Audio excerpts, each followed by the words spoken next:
Hello guys, welcome back to my channel and enjoy this fanfic part 3. Now let's start the fanfic. The Hokage had been very carefully transported to his house and settled in his bed. The head medic thanked the Anbu operatives that had carried him up the stairs, and Shikamaru had told her that he would keep her updated and she'd be among the first to know as soon as they caught the culprit. The strategist had an idea. Having Naruto leave the hospital was actually a good move for setting a trap. He had planned to ask Konohamaru to transform into a fake Naruto and pretend to be him to lure out the assassin. Sakura closed the door securely behind the strategist as he left and went to Naruto's kitchen to help herself to a small snack. The day had been exhausting and she hadn't had the chance to eat anything. She needed to replenish her energy to be able to continue treating him. She opened the fridge with little hope out of habit and was surprised to find that the man had finally evolved and had stocked some fruits and vegetables in it. She prepared a light meal and went back up to check on her patient. The medic sat on the bed to control his state. After that, she would sleep in one of the guest rooms for a short while. But her nap was quickly forgotten, when she felt that Naruto had a fever coming on. She spent the night trying to cool down his body temperature and help him fight the infection with a constant flow of chakra. The light on the nightstand bathed the room in a soft light. Sakura replaced the cold pad on his forehead, but the fever wouldn't break. Her eyes drifted to his t-shirt, completely drenched in sweat. She stood up and went to his closet to search for a dry one. Everything was well ordered and she easily found what she was searching for, before returning to the sleeping man. She passed her arms under his back and gently lifted him up. His body was burning hotter than a furnace, and he leaned on her, his neck slack, letting his head rest on her shoulder. She pulled up the wet material and her movements were enough to make him regain consciousness. Heavy eyelids barely opened revealed his cerulean blue eyes, and with a voice hoarse from the previous intubation he said, "Sakura-chan." She jumped slightly, not having expected that he would wake anytime soon. Jade eyes met tired blue and she smiled. It was a good sign, even if his body was completely limp against her own and devoid of any energy. She answered him tenderly, but his eyes lost focus, his head found his original place on her shoulder. She passed a wet towel over his torso to clean him up a bit.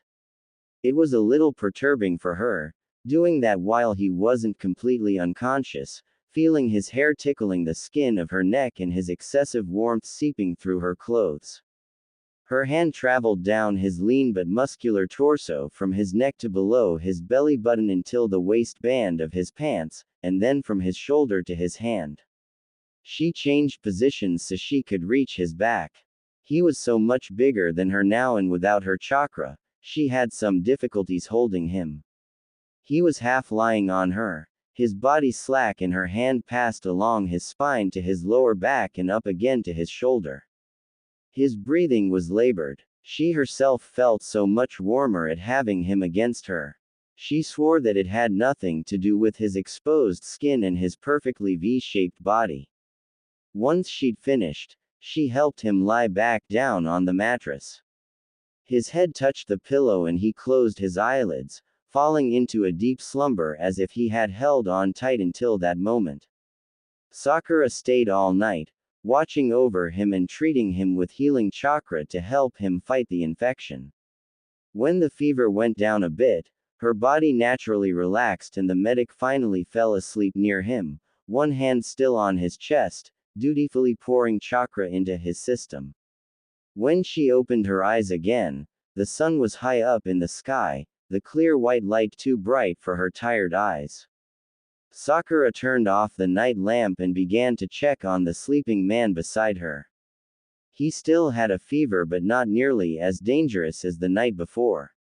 She would still need to change his clothes again.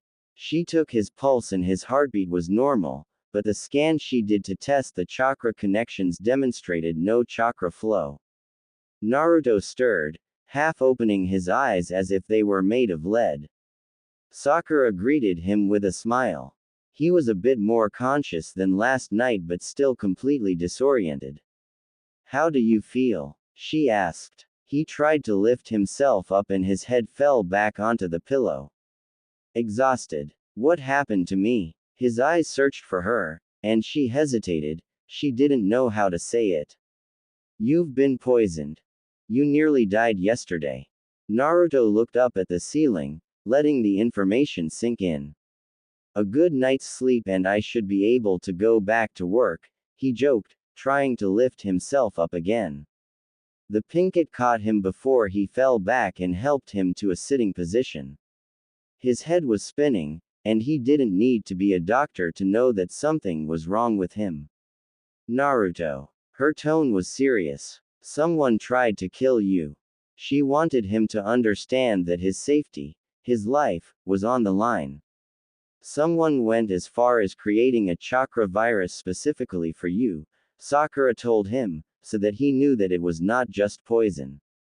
He clenched his hand and turned to sit on the side of his bed to stand up. He took his time to adjust to the dizzy sensation in his head. Whoever he was, he failed. He proclaimed proudly. With sheer willpower, he lifted himself up but his wobbly legs did not hold him long. She supported him, ready to help him back to bed. But he smiled at her, a little embarrassed by his request. "Can you help me reach the bathroom?" The medic placed an arm behind his back and he supported himself on her shoulder. They walked very slowly and as usual Naruto impressed her. He was relying only on his willpower. No chakra was involved in his capacity at standing up by himself. The man had been nearly dead the day before and was still fairly sick. But he was trying his hardest, step by step. His teeth were clenched, and he was trying not to put too much weight on her. Arriving at the bathroom door, he extended his hand to lean on the wall and dismissed her, a little hue of pink on his sickly pale face. So she waited behind the closed door, ready to help him back into the room. Sakura was wondering what was taking him so long, when she heard the sound of the shower running. He must have realized at some point that his clothes were drenched in sweat. She relaxed against the wall, resting her head on the hard surface and closed her eyes for just few seconds before hearing a loud bang, the sound made by a falling body. "Naruto!" she screamed, and she barged in, rushing to the shower. His head was a mess of blood and she crouched on the floor to tend to the new wound. If she hadn't been so preoccupied with his bloody head, she would have certainly noticed his complete mess. But for him, it was different. As soon as he opened his eyes again, Sakura was nearly on top of him and he was suddenly overly self-conscious of his state of undress, her hand in his hair and her wet clothes sticking to her body and much too close for the health of his sanity. The blonde cleared his throat, not really trusting his voice to hide any sign of his perverted thoughts. "Can you pass me a towel?" he asked rather calmly. And it hit her hard. He was. She refused to make eye contact with him. Finding the faience strikingly beautiful suddenly, she shut off the spray of water that was still falling on them and turned her back to him. He put the towel she handed him around his waist, and hearing him move, she rapidly glanced to see if he was decent before turning completely to help him. The pinkett placed her arms around his torso and helped him up. He would have liked to be able to walk by himself, to not look so weak in front of her. But his body was failing him. She directed him to his bed and pulled a set of pajamas out of his closet. When she turned around, she saw him, hand extended to receive his clothes, eyes locked on the ground and a light pink blush on his cheeks. He was so adorably cute, all vulnerable and embarrassed like that. "Thank you. I can do it myself. You can take whatever you like for you," he told her when she dropped the clothes in his hand. She looked down to her own state of dress. She was wet and covered in his blood. Damn. Those cuts in the head bled so much. Fortunately, She had been able to close the wound. Without his chakra to protect him, he was as defenseless as any other normal human being. Sakura took out a t-shirt and a pair of shorts from his closet and went to change in another room. Regrettably for her, it was not just an impression that he was bigger than her. The evidence was glaring. The shorts practically fell off her hips and his t-shirt hung to her mid-thigh. Not having any other options, she kept his shirt on and went back to check on him. She knocked on the door before entering and she found him already lying in bed. His eyes locked on hers and she felt really uncomfortable with only his shirt on. As she moved toward his bed, he closed his eyes. He was surely exhausted. The medic sat herself on the edge and touched his forehead. The fever was up again. She positioned her hand and poured her healing chakra. This time his temperature went down and he seemed to regain some color in his face. After an hour of treatment, she went to the other room to take a short nap. The doorbell woke her up and the pinkett went down to open the door, completely forgetting her state of dress. Maybe Shikamaru had some good news.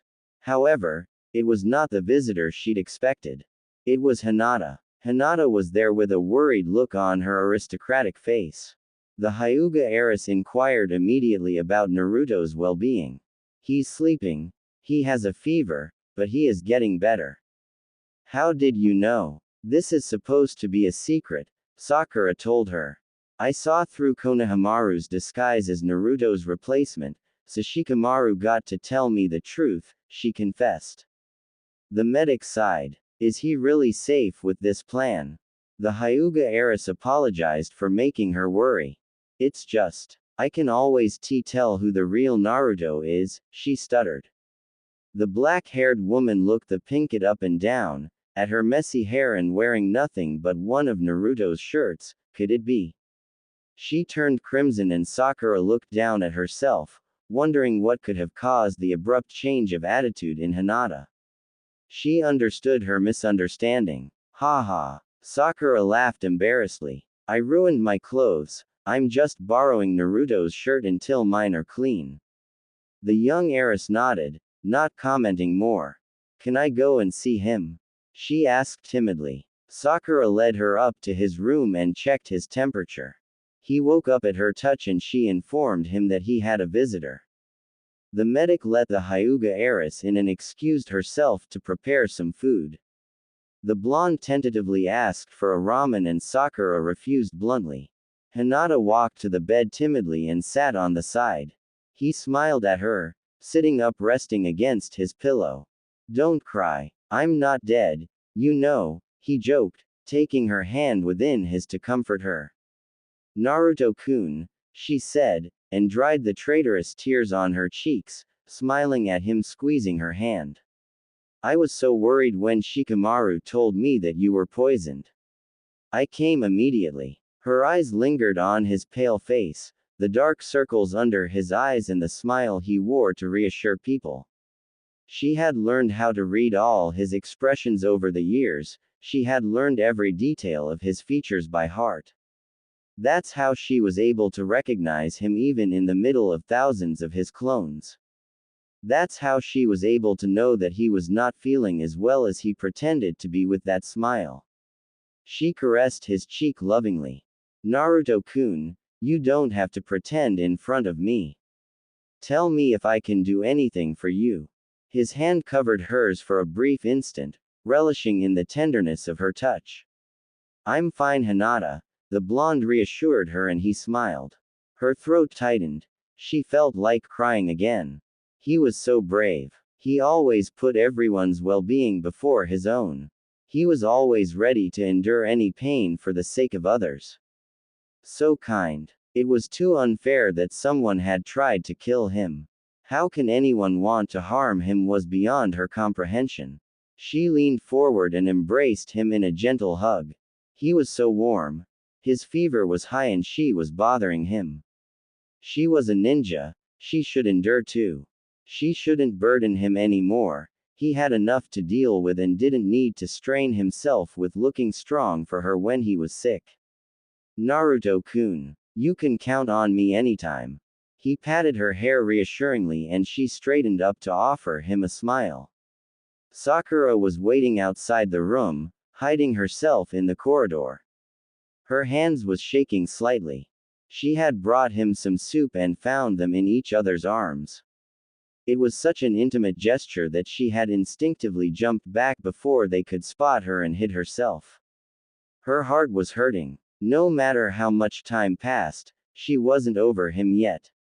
She heard the Hyuga heiress wish him a good recovery and Sakura thought it was safe enough to bring in his soup before it got cold. Hinata turned toward the pinkett and Sakura could not ignore their joined hands. It pained her. I made you soup. You should try to eat a little at least, the medic recommended to her patient. He nodded obediently, thanked her for her effort and accepted the tray. Hinata took that moment to leave. She did not want to be a hindrance to his recovery. Sakura walked her to the door and the Hyuga heiress bowed, thanking her for having saved him. The medic brushed off the thanks, telling her that she had only done her job. Naruto was her teammate and their Hokage, she would not have let him die no matter what. Hinata insisted on telling her that, even if anything happened to make it otherwise. It was clear for Sakura that Hinata still loved him very much, but what about him? Maybe he was still in love with her and Hinata had married someone else only out of obligation. XXXXXX. Sakura braced her hands on her hips, seeing that the blonde had abandoned the tray of food and had gone straight back to sleep. She sat on the side of the bed and shook him. You need to eat, she admonished. He pouted. I am not hungry and it hurt my stomach, he whined. Do you want me to feed you with a IV? He really does hate needles, I touched the right nerve. Naruto took the tray and began to eat, but his sour face indicated that he was not faking his pain. She leaned toward him and asked him to open his mouth. His throat was a little swollen, she suspected an inflammatory reaction. She placed her hand on his belly and he didn't feel quite right. The green light stopped. The poison has burned part of your stomach, that's how the virus was propagated so fast in the damaged parts. Sakura went to retrieve a bottle with a white liquid from her medical bag. Drink that, it should ease the pain. The blonde obeyed, even if the stuff tasted like grounded stone in a bitter juice. She pushed away the tray and worked her healing chakra to restore the cells.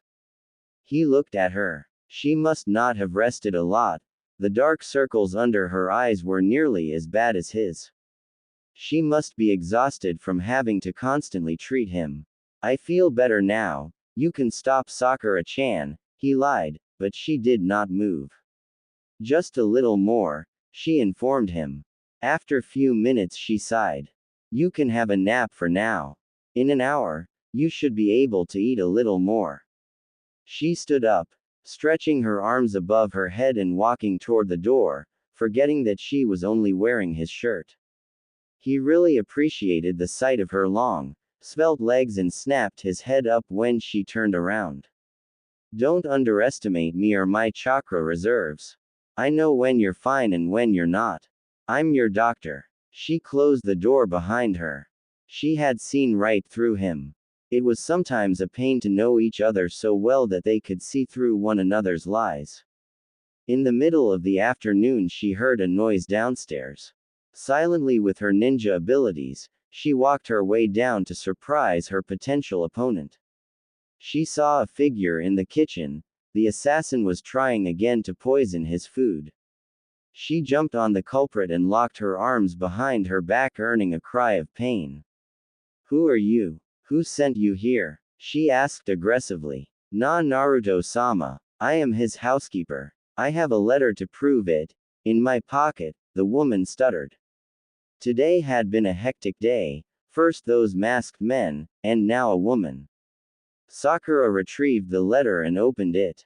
It had been written by Naruto, she could recognize his handwriting, she didn't even need the Hokage seal at the bottom of it. I, Naruto Uzumaki, 7th Hokage, Allow Momoe Nakura to enter and go out of my house at all times as she see fit. All forms of violence or force against her will be reprimanded or punished severely. Hokage order from Naruto Uzumaki. Sakura released her arm lock but didn't let her defense down. She is still suspicious of anyone entering his house just after the poisoning incident.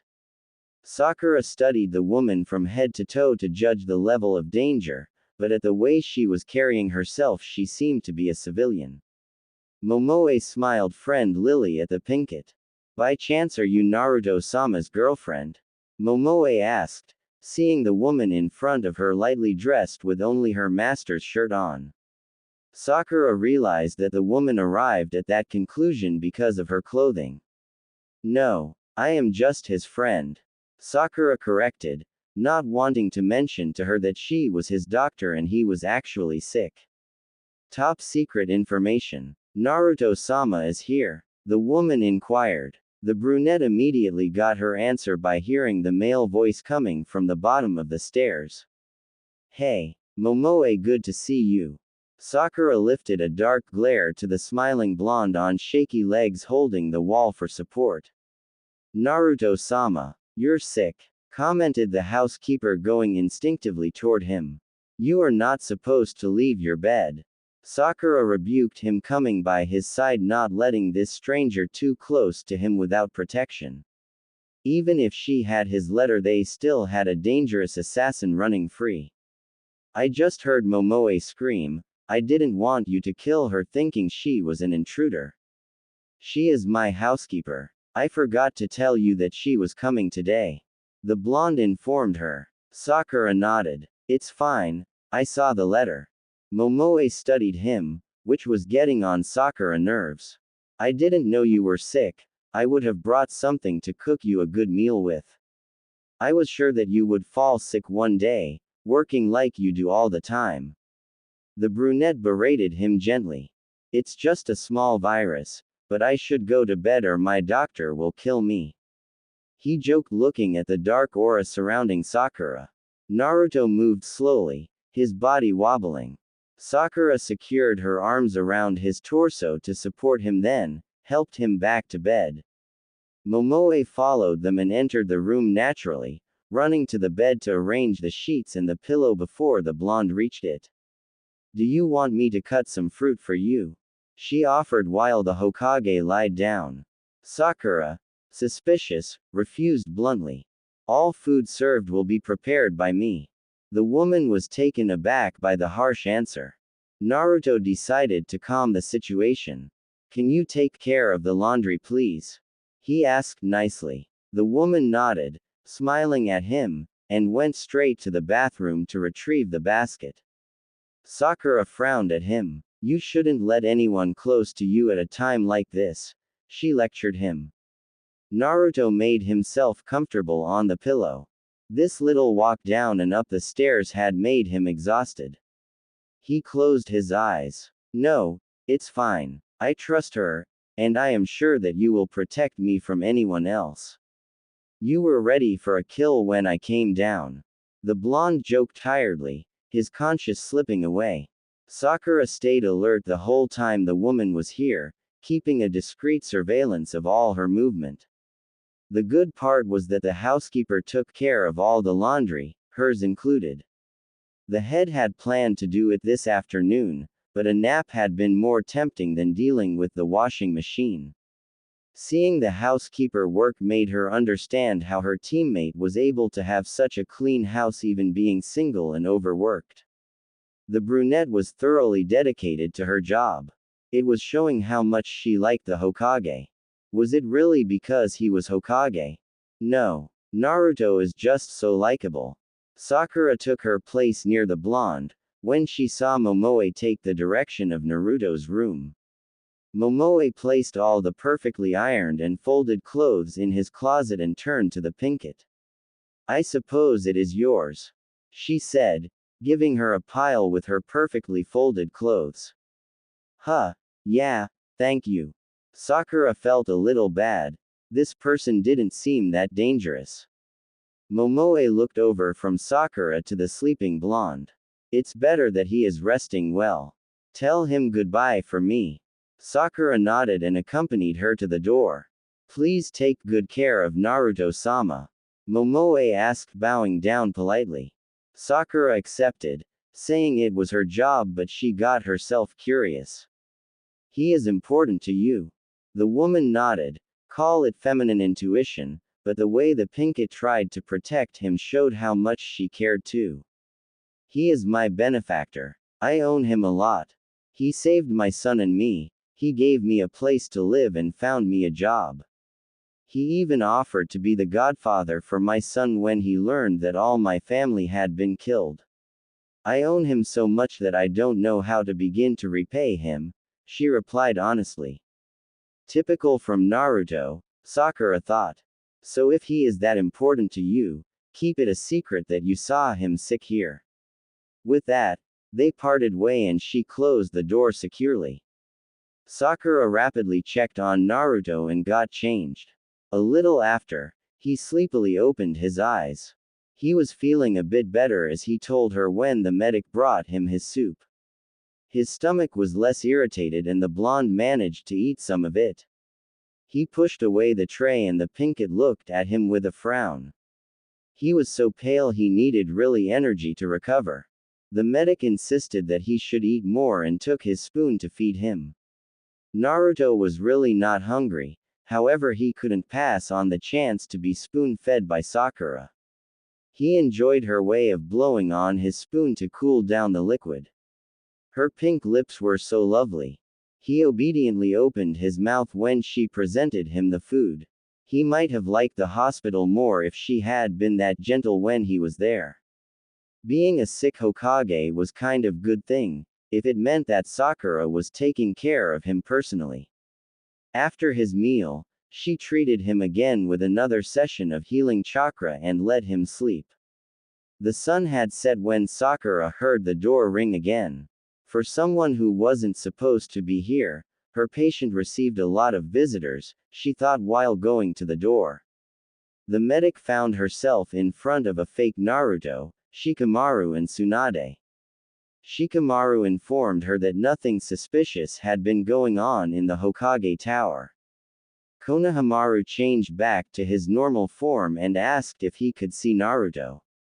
Tsunade was informed by Shizune of the Hokage modified chakra virus case and had did some research for possible treatments. The two medics stayed down in the living room to discuss the research while the guys went up to see the blonde. Naruto had more or less been awake the last hour, drifting to sleep sometimes and opening his eyes lazily some other. His eyes took a lively expression seeing his two friends and he pulled himself up to a sit resting against his pillow. Konohamaru was the first one to talk, Shikamaru one step behind, observing and evaluating the Hokage's well-being. How are you, Ni-san? The teenager asked worried. Good. For once I'm not stuck in that damn hospital. There are some good points being the Hokage. I can have my private doctor coming to my house to take care of me. Naruto joked. Playing the Hokage for a day makes me want to give up on my wish to become Hokage. Commented the younger ninja. Shikamaru had forgotten to tell him not to mention the plan. He mentally wished that Naruto wouldn't understand. Naruto glared at him and the strategist made a note to strangle the kid later. Naruto got the hint. Why for once could he not be as dense as usual? You transformed in me? Naruto asked as confirmation glancing up to the strategist behind. Yep. He had to guess the whole thing, the Nara thought inwardly. We are just trying to keep appearances until you get better. As a political move, the strategist hoped beyond hope that he would buy it. Naruto smiled, a fake smile. He was no longer a naive teen. Stop this masquerade right away. Konohamaru will not take my place as the target of the assassin. Hokage's order. The tone was firm and serious. Naruto. We have to catch the culprit. Shikamaru pleaded. Konohamaru volunteered to help. You can't force us to obey when we all just want to protect you. Naruto's defiant eyes locked with his strategist. I said no. Naruto repeated in his Hokage tone, not wavering in his decision. Damn, Naruto. You are the Hokage now. We can't let your life be at risk. Can't you understand that? Shikamaru yelled. You are too important for this alliance. If you fall, the peace will crumble with you. He insisted. I'm risking nothing, Naruto-ni-san. The virus they created won't do anything and we already have the counter poison ready. Shizune-san is in the Hokage tower if anything happens. Konohamaru tried to reason with him. I won't let any of my friends die for me. His decision was final. You are too troublesome. You can blame me as much as you like when you get back. I have the support of the former Hokage and as your strategist, I'll take the command until then. Shikamaru left the room, pissed off. The years have not calmed the idiot down and if he could not think for the best of Konoha, I will do what I have to. Sakura and Tsunade looked at Shikamaru questioningly when he passed by the living room. He turned to Sakura. Do not let him leave this place. Do whatever it take. Drug him, knock him out. His security is at stake and he is taking it too lightly. Sakura nodded and he left the house. The two medics went up to find their patient agitated. Konohamaru was trying to pacify him. The Hokage is the one protecting his people, not the other way around. Naruto grunted to the teen that was still trying to convince him. Tsunade crossed her arms in front of her ample chest. Really? She asked, lifting up a perfect eyebrow. I can clearly remember more than one time when you protected me with your life when I was Hokage. The blonde looked down pouting. It's not the same, he mumbled. Tsunade smirked. Just when we first met. You were barely 13 years old when you stood up for me in front of Orochimaru. The former Hokage walked up to him and sat on the bed. She took his jaw with her hand to make him look at her. Their eyes met. Stay alive to be the leader we all want you to be, but for now, you just have to get better. She looked up at Konohamaru. Can you leave us? We have to work on him. The brown-haired ninja said goodbye to his friend and Sakura accompanied him to the door. Tsunade kissed Naruto's forehead affectionately and released his jaw. She couldn't let her little blonde boy stay sick. She informed him that he might not like this experimental treatment but it was his best chance to get his chakra system activated. The blonde nodded at her explanation and she asked him to take off his shirt. Whatever it takes. He accepted. Sakura re-entered the room with the bag and the books Tsunade had come with.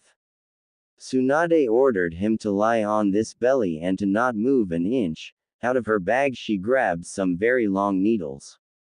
Sakura opened the page with the description of the operation. Each needle had to be planted in very specific spot. They used their healing chakra to locate the damaged convergence point. One after one, the chakra-activated needles were plunged deep into the tissue and when all of them were deep-rooted, Sakura activated a larger flow of chakra to be channeled directly to those specific points. To be honest, needles were already not his forte, but this hurt like hell. After a first session of 20 minutes, Tsunade stood up. They had to let him rest. Don't roll on your back, advised the older woman while leaving. I will be right back. Sakura informed him. The young medic accompanied her master down. The former Hokage praised her for the job she had done so far. Naruto would certainly have died without her. The Pinkett blushed and listened to the other instructions from her master. The night was already here and Sakura looked at the moon in the sky. She was tired. The operation had taken quite a while to do and she really hoped that it would help him. The young woman closed the door and climbed up the stairs. Naruto was laying still, head hidden in his pillow and all those long needles were making him look like a porcupine. They had 1 hour to rest before the next session. Are you okay? Sakura asked. The blonde nodded, face pressed in his pillow. She was able to note that the muscles in his jaw were tight and his body tensed. Sakura sat nearby him, her hand caressed his hair in a comforting way. For now, it was all she could do. The second session was even more painful. It was as if all his nerves were on fire. He bit hard on his pillow, muffling the sound of his painful cries. It was excruciating. By the time the medic finished, they were both exhausted. The needles were securely put into their bag and she positioned herself to ease his pain with some healing chakra. The light green glow was soothing and Sakura heard him exhale loudly, finally releasing the grip on his pillow. Naruto turned his head to breathe more comfortably, some tears still attached to his eyelashes on his closed eyes. XXX. Sakura felt so comfortable. It was so warm and soft. She liked the feeling, the smell, and the skin under her finger, the skin under her finger. Her eyes wide open. She was eye level with his Adam's apple. Her hand is on his bare chest, she is enclaved in a warm, delightfully tight embrace. But as if the situation was not embarrassing enough, their legs were all tangled up, with his encircling her on the top and a very clear morning arousal poking her belly. Her cheeks became crimson and she tried to untangle herself. Her movements made her hips rub his long member and she heard him moan in his sleep. This must have been a trigger to some erotic dream because he began the soft, deep sway of hips, making himself rub more against her and those little moans that escaped from his parted lips were so sensual. Sakura felt her inner core melt into lava. It was as if all her senses were on alert. Her nose got attacked by his male musky perfume, her fingers burned from the silky sensation of his skin underneath, her ears engrossed by the entrancing sound of his excitation, and her eyes couldn't find anywhere to focus, completely surrounded by him. She felt a hand traveling along her spine, sending shivers throughout her body, and an army of butterflies invaded her belly. The hand stopped on her, grabbing the tender curve softly. She couldn't manage to muffle a yelp of surprise when the hand pushed her tighter against his hard arousal. Cloudy eyes opened, still daydreaming. Sakura. He focused a bit more. Sakura. And it hit him. Sakura-chan. He rolled, jumped out of the bed in full panic and ran for his life to the nearest exit. He tripped over his feet in his panic and crashed against his corridor wall. She composed herself as fast as she could and went to see the wounded blonde outside. He was already bleeding, there was just no way she could punch him. He immediately prostrated himself on the floor without looking at her. I am sorry. I didn't do it on purpose, I was asleep. He braced himself for the punch that he was sure to receive. She crouched up at his level and healed the back of his head. Don't give me more work. Go back to bed. Sakura simply ordered him before going to the bathroom for a long cold shower. The blonde stayed few seconds, astonished. She didn't even yell at him. Being a sick Hokage was really making the difference. The Pinkett came back to him as calm as ever in her perfect medic mode. Naruto looked sheepishly at her, waiting to be scolded. But she just took note of his fever, his pupil reaction, his pulse, and she checked his chakra system. She was satisfied to see some spark to it. The treatment was working. Overlooking his general health, her patient was way much better and the fever was nearly gone. I am going to make you some breakfast before your needle treatment, Sakura informed him before leaving. During her auscultation, he didn't say a word. She didn't look at him in the eyes except with a powerful light that was blinding him to see his pupil. But he admitted that it was quite awkward, waking up in full arousal with her in his arms instead of his pillow. The blonde really had thought that it was the last day of his life, but what a feeling to have her in his arms. Better not to try his luck by saying anything stupid, to not get on her bad side today. Naruto used the time she was in the kitchen to take his shower. He was feeling so much better today. He was able to stand and walk by himself without feeling all wobbly or having his head spinning around. His body was still feeling stiff, achy and tired, but nothing compared to the first day. Sakura found him sitting on his bed, with only his pants on, his hand busy drying his hair with a towel. He had really made her become a pervert. She was not able to look at him without having some very inappropriate thoughts crossing her mind. She put down the tray of food on his nightstand, then focused her attention on arranging the needles for the procedure. The Pinkett glanced at him. Naruto was eating his rice and his fish with some appetite. It was good that he was hungry again. He didn't eat much the previous days, and he needed to gain some energy. He looked to be in better condition, his skin was less pale. But all she could think after the ascertainment was the silkiness of his skin. For someone that had been in so many battles, it was so unusual. His skin was flawless, soft as one of a newborn baby. Sakura never had experienced it that way before, always just patching him up with a bandage.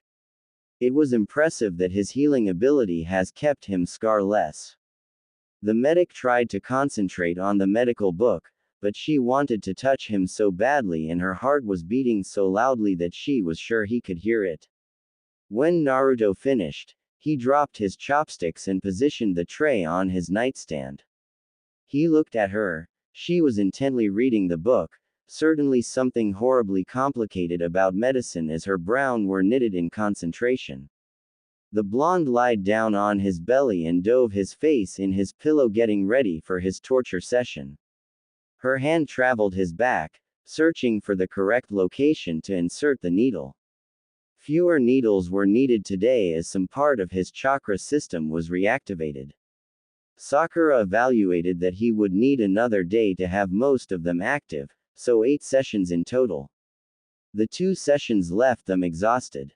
However, the Pinkett still eased his pain with some healing chakra before leaving him for a small nap. The day continued peacefully, as uneventful as possible, avoiding all situations that could have led her head to wander too much in the wrong direction.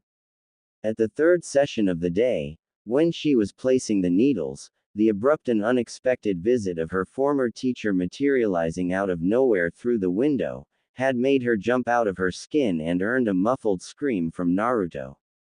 "Yo, seems you are having some fun activities in here." Kakashi entered the room and patted the blonde's head. "How is he doing?" he asked her, seeing that the blonde was not going to move his head out of the pillow anytime soon. Sakura calmed her ragged heart. Were the Anbu were really securing the place or could anyone enter and go as they pleased? This was Kakashi. He must have outsmarted them. He is recovering. However, we are in the middle of a difficult procedure. Could you wait half an hour? She requested. Kakashi accepted gladly and gently ruffled the blonde's hair. Yeah, sure. Don't mind me. I have some reading to do. The gray-haired man leaned against the wall in the corner and pulled out his infamous book. Sakura continued to insert the needles and proceed with the chakra channeling.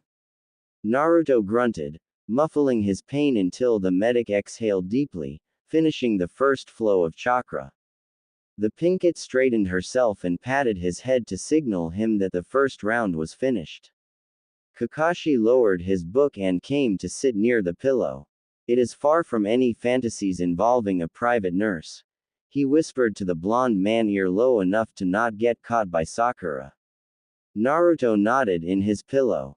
So what's the news? Inquired the Pinkett. Kakashi smiled, showing only a curvy smiling eye to guess his visage expression. No news, I just came by to visit my favorite students. As detached from everything as Kakashi had always pretended to be, Team 7 had been his only students and she knew how much he cared for each one of them. She felt grateful for all his teachings and mostly made them discover the power of their bond. I brought you some books in case you get bored all by yourself. The gray-haired shinobi announced to the boy. The blonde finally turned his head out of his pillow and looked at said books. I have already read these. I had been forced to proofread the whole collection for Pervy Sage. Naruto said with a strained voice from the lingering pain. Kakashi stayed with them for the whole break hour, talking about everything and nothing, the subject of the assassin never close to being broached. When she told him that they were going for another session, he wished good luck to his students and took his leave from the window.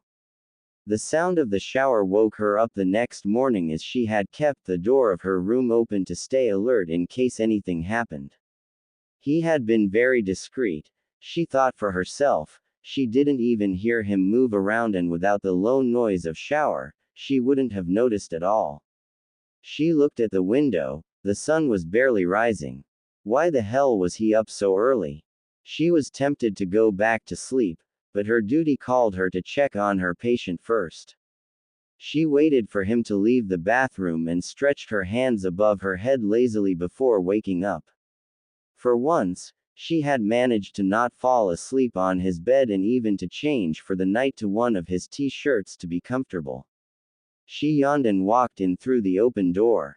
Her head followed the sound of the fumbling noise, and she saw him in a long white towel around the hips searching for clothes in his closet.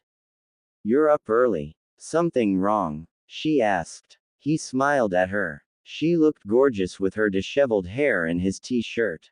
He shouldn't look at her if he wanted to keep his libido down, was his thought. So he kept searching for his clothing instead while answering. "I feel perfectly fine actually. Thank you, Sakura-chan, your treatment really helped a lot."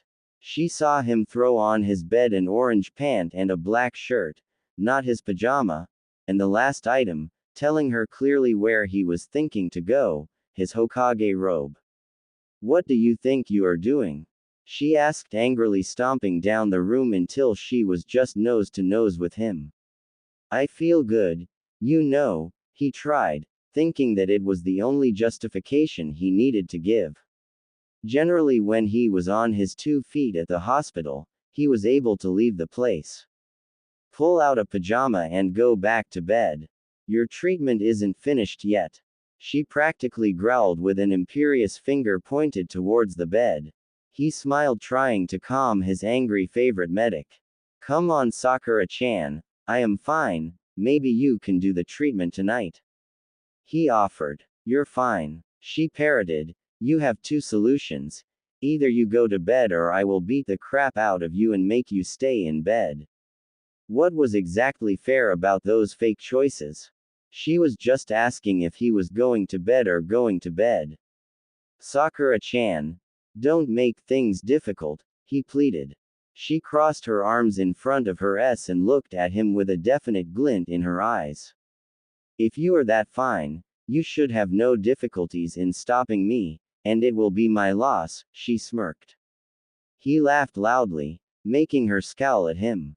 "Don't be ridiculous, you have a monstrous strength. I am fine enough to go sit in front of a desk and do some paperwork." She grabbed his arm unceremoniously and pulled him towards the bed.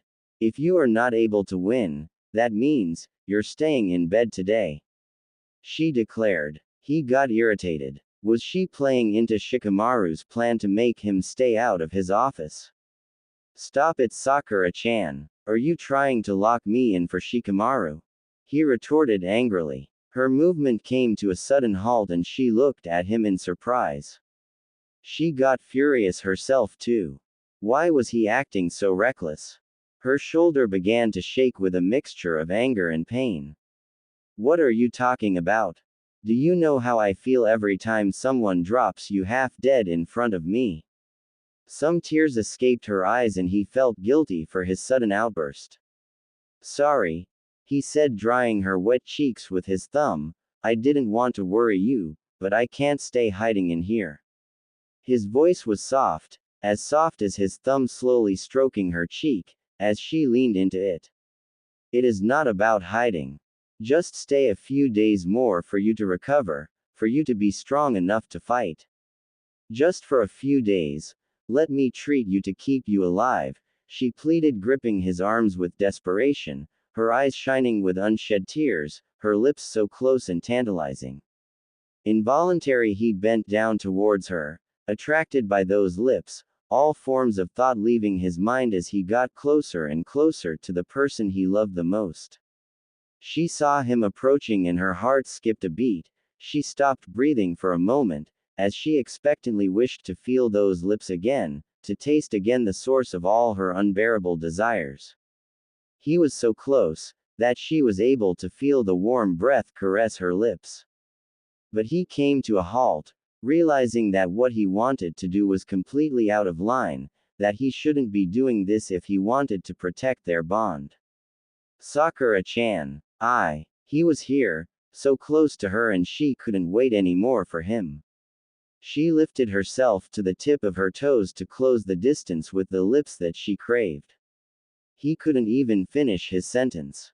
His brain felt like he just got hit by a full-powered Chidori. He forgot how to breathe, practically transformed into a living statue. The shock of being kissed by the love of his life was so much. He didn't respond. So embarrassed by her own action, she paused, unsure of what was coming next. He made to step backward, shaking his head to try and make his brain functional again. Don't do that, Sakura-chan. Don't play with my heart. It's not fair. It's not fair. You know that I love you. Some sadness was leaking in his voice. She must have done that to make him surrender. You love me, was the insecure and shy voice he heard. Don't play with me, Sakura-chan. He got irritated. You know that I have loved you since we were kids. Her eyes were filling up with tears as she seemed to drown in her own emotion, her heart beating against her ribcage as if it was trying to break free of its prison. You didn't stop. Her voice was shaking and he looked at her strangely. You know I never go back on my words. I could never give up on you. I told you already.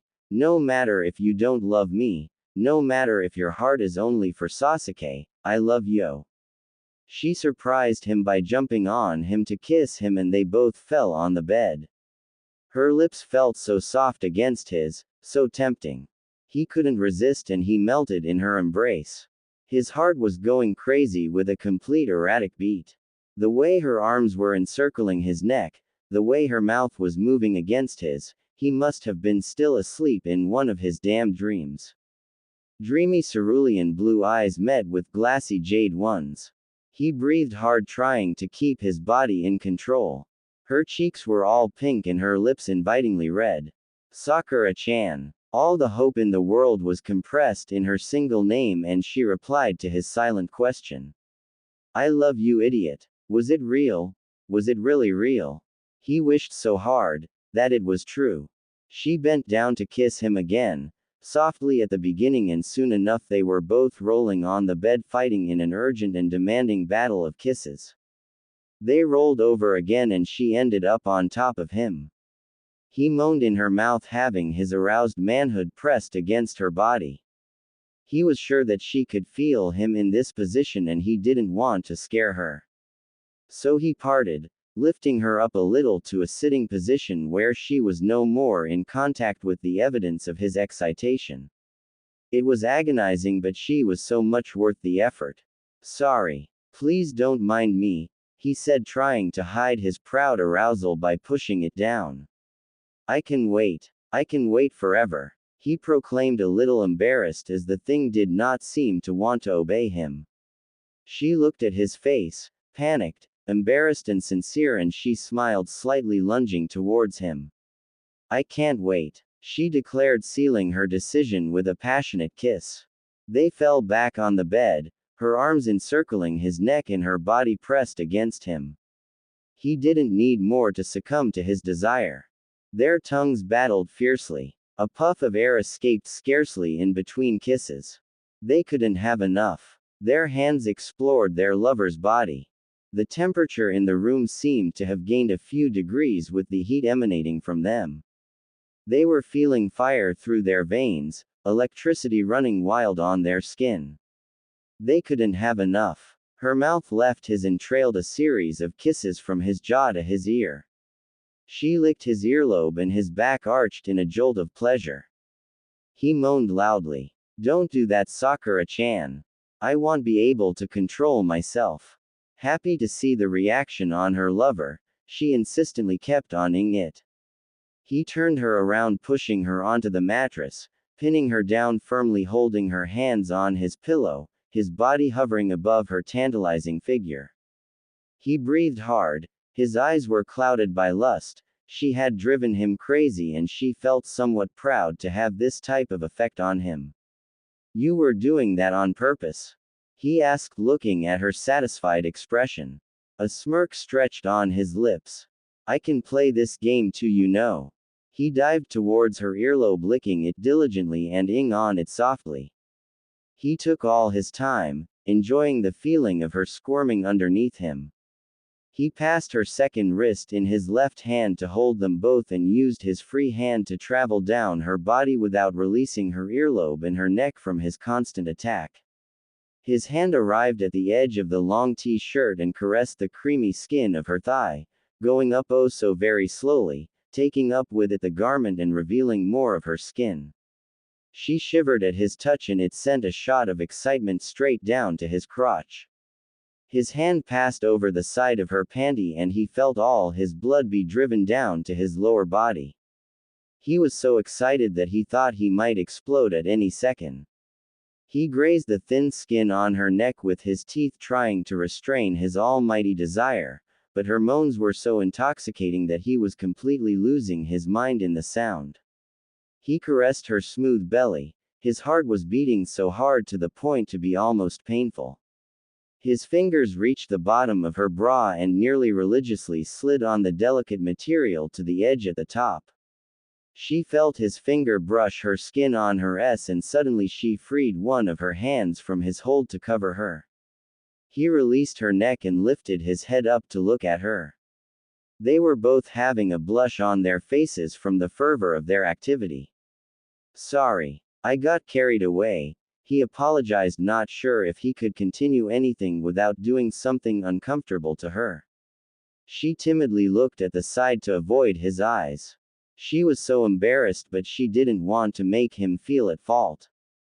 "Don't be. I feel, there, small," she stuttered, ashamed of her complex. He looked puzzled, stopping for a moment, just studying her. Was she serious? He was on the verge to die from a heart stroke and she was doubting her charm. He laughed and she sent him a dark glare, wanting to seriously kill him for making fun of her. But it evaporated, all angry feeling forgotten, when he bent his head to her ear to whisper sensually.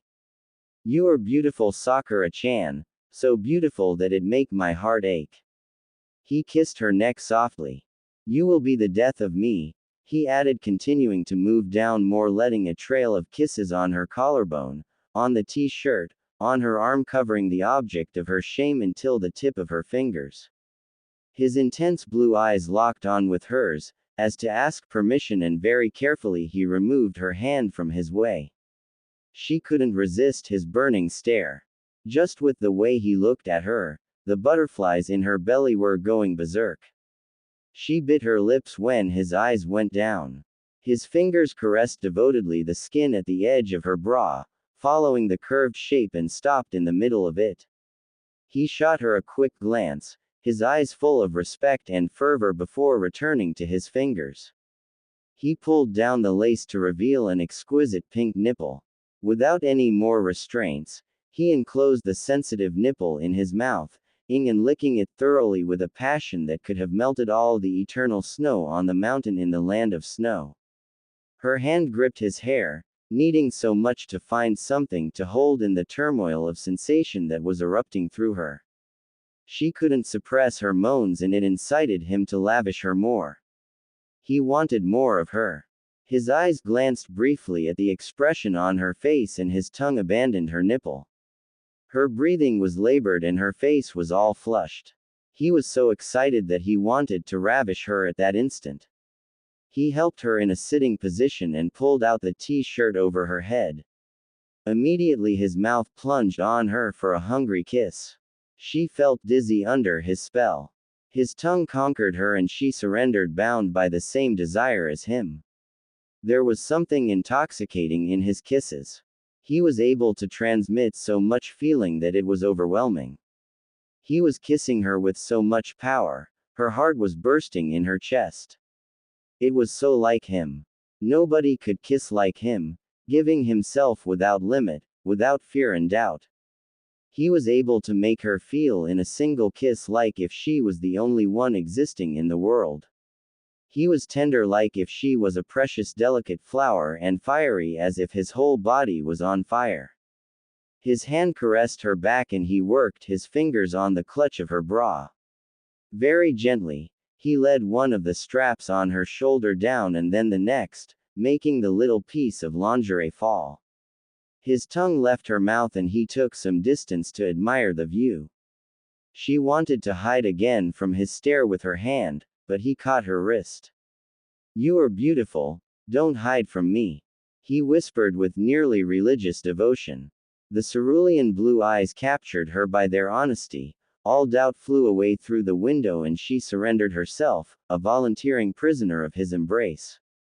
He held her tightly, skin against skin, enclosing her in his strong arms.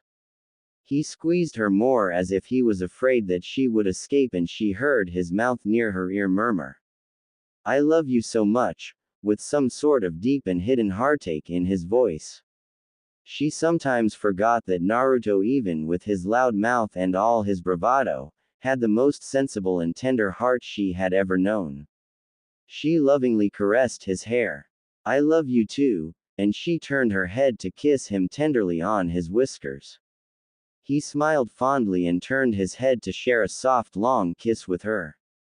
He deepened the kiss and his hand came to fondle her.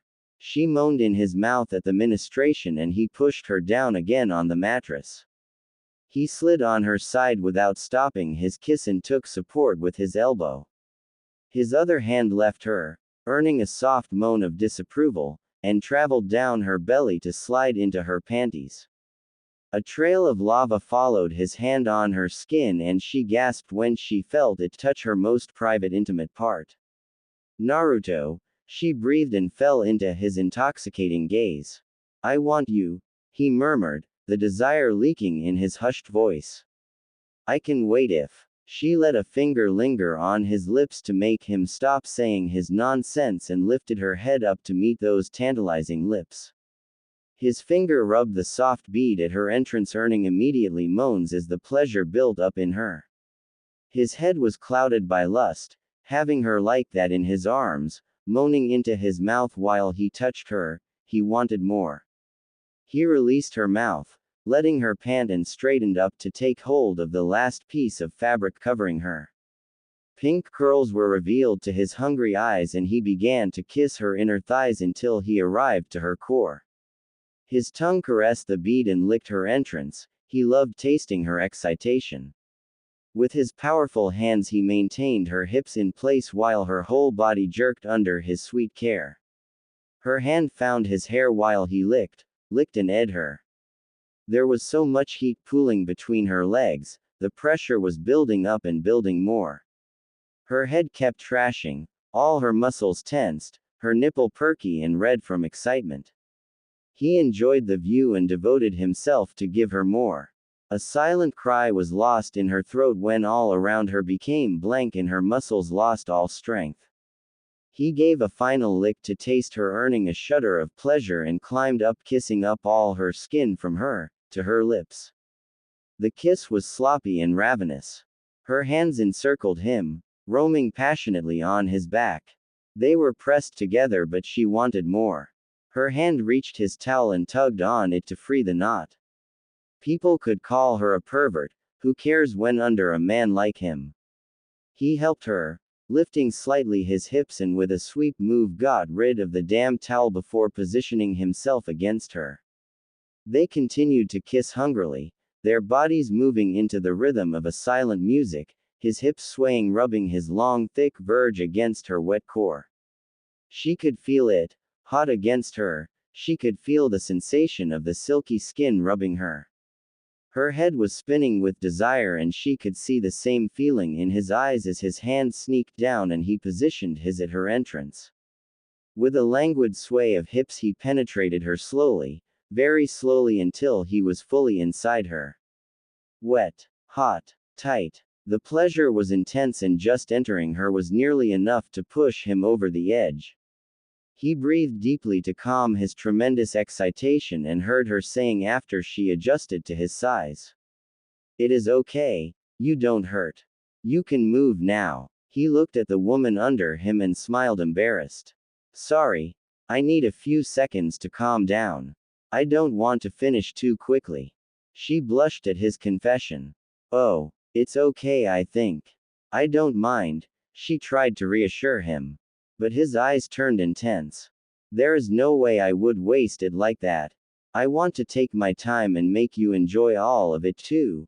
And he kissed her lovingly before moving in a languorous rhythm of his hips. And he did. He did make her enjoy him, wave of pleasure after wave. He was invading her into the deepest part of her, filling her up with all of him and swiping again and again this place inside her that she never knew was existing and that was making her cum at nearly every stroke. Their bodies were now moving as one entity, skin soaked in sweat, so deeply encased in each other. The room was filled with the sound of their pleasure. Her nails were breaking the skin on his back as he was pushing her over the edge again. Naruto. She panted and he continued more ferociously, kissing her to drink the moan of her pleasure. Achin. He saw some tears of ecstasy lost at the corner of her eyes when he released her mouth and a loving smile adorned his face. It was so unfair that he was able to keep his control when he had made her lost her mind. She pushed on her leg to make him roll on his back. Sakura-chan. She came to straddle him, earning a shuddered inspiration when he entered her from this angle. She needed few seconds to recover herself. This would prove to be difficult to keep her sanity with him. He heard her whisper, "My turn," in his ear before she began her up and down motion on his overly hard shaft. He didn't know if it was seeing the evident desire in each movement of her body, the slight bouncing of her face contracted as she tried so hard to stay collected, or simply the sensation induced in this position that was making his control slip away of his grip. But he was so close that he had to grit his teeth to hold it in. She noticed his body tensing even more, and it was making her inner core melt more as she was able to feel him growing bigger inside of her. Sakura. Ah, Sakura. She was panting hard. The sensation was overwhelming, so she instinctively accelerated her pace, encouraged by his restrained groan. Naru. Achin. It was too much and her body failed her. The strong clamping of her inner wall with the last stroke demolished his last resistance, and he let himself get engulfed in the destroying wave of pleasure. Her body became all soft and she leaned on him. He encircled her with his arms tenderly, eyes closed and still panting hard. Her head was resting against his shoulder and she was able to feel against her palm the strong pounding of his heart.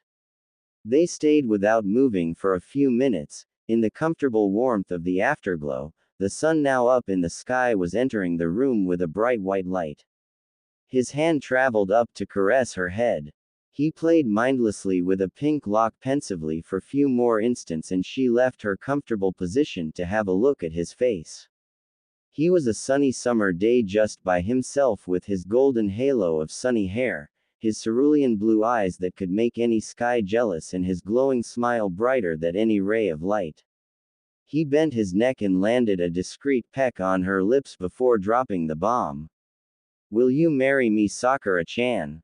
Shock is a little word to express what she was feeling. She had just spent 2 hours in an amazing first experience, in the most unexpected moment, with the man she had called her best friend half of her life. She couldn't deny that she loved him more than in just friendship terms, and she could deny even less that he was an astonishing lover. But you can count on Naruto to be unpredictable and take a harsh, impulsive decision on such an important matter. She was unable to form any sort of reasoning after the intense brainwashing activity they just shared few minutes ago. He gave her another peck, another one, and he lingered more on the last. "Naruto. Stop it. I can't think properly if you do that," she berated him. He was really making her head spin. She loved him, she was sure of it. And it would be criminal to risk losing him to anyone else. She blurted an abrupt yes, making his head snap up, not sure he had heard her very well. His eyes searched for hers. This man. They had known each other since forever. She trusted him blindly with her life. He was the person she was the most comfortable with, the person she had always been able to completely be herself around. He was always there when she needed him the most. Yes, she repeated more confidently. His arms encircled her and he hugged her tightly, laughing happily and swinging her from side to side. He tried to kiss her again, but she stopped him. I will marry you, but you have to stay with me until you finish your treatment. No going to the office until we regenerate your chakra system. If you want, we can ask someone to drop some of your paperwork here, if you really need to. He pouted. Sakura-chan. It's not fair. She gave him a peck. I won't lose my future husband just because he didn't finish his treatment. She teased him and escaped his arms to be sure that he won't use any dirty tricks to make her change her mind. His health had to come first. Where are you going? He said, a little panicked to see her standing up and putting a t-shirt on. To the shower, she replied, not understanding the meaning of the question. Can I come with you? He tempted but earned a blunt no, following by, pervert. He lied down, a big smile on his face. His Sakura had agreed to marry him. An idea popped out in his head and he went to search in his closet for it. She let the warm running water fall onto her skin, hugging herself with her arms. Her body was the same, but felt somehow so different. Her legs were wobbly, all her skin was oversensitive, and she was still having the ghost feeling of him inside her. She was feeling all warm and fuzzy. He had made love with her so thoroughly. He had buried himself so deep inside her, so deep, so full, filling her with all of him, and she never had enough of him. She blushed. Her hand went down on her belly. A light green glow began to appear. They didn't use any protection, she needed to. The glowing light disappeared and she felt empty, sad almost. But it wasn't the time yet for a baby. He already had proposed to her. She laughed at herself. She must be crazy. He made her crazy for this, crazy to have accepted like that so impulsively. But she didn't want to change her mind. It felt so right to think that they will be together forever, that he will be all hers and hers only. She appeared all clean and fully clothed at his door room. I am going to prepare breakfast. We will begin the treatment just after. She informed him. He jumped to her with only his towel on his hips and held her wrist. Sakura-chan. Wait. She stopped and looked at him quizzically. What was going on in his head to be all blushing? Come with me a minute please, he said, pulling her toward the bed. He doesn't think we could do it again, does he? It was not that she didn't like making love to him, but she might get sore. He was far from being small in size. Anyway, she let herself be guided to the bed where he made her sit. But instead of joining her, he turned to take something off his nightstand and she saw him drop to one knee with the most serious expression she had ever seen grace his beautiful face. She was speechless, her brain froze, not able to form any coherent thoughts. Was he? How? Sakura-chan. Her brain snapped up back in motion and he delicately took her hand in his own larger one. He looked at her with such loving expression in his eyes. Do you want to be my wife? She nodded, not sure that her voice would work, or that any of her organs worked. And he slid a ring carefully on her finger. The ring was beautiful, simple and refined. It was perfect, absolutely perfect. She looked up to him and he was having this endearing smile of his. Do you like it? He asked, excited. I was not sure that it would fit you. Something dark leaked in her heart. This ring hasn't been for her. It was impossible that he got a ring for her.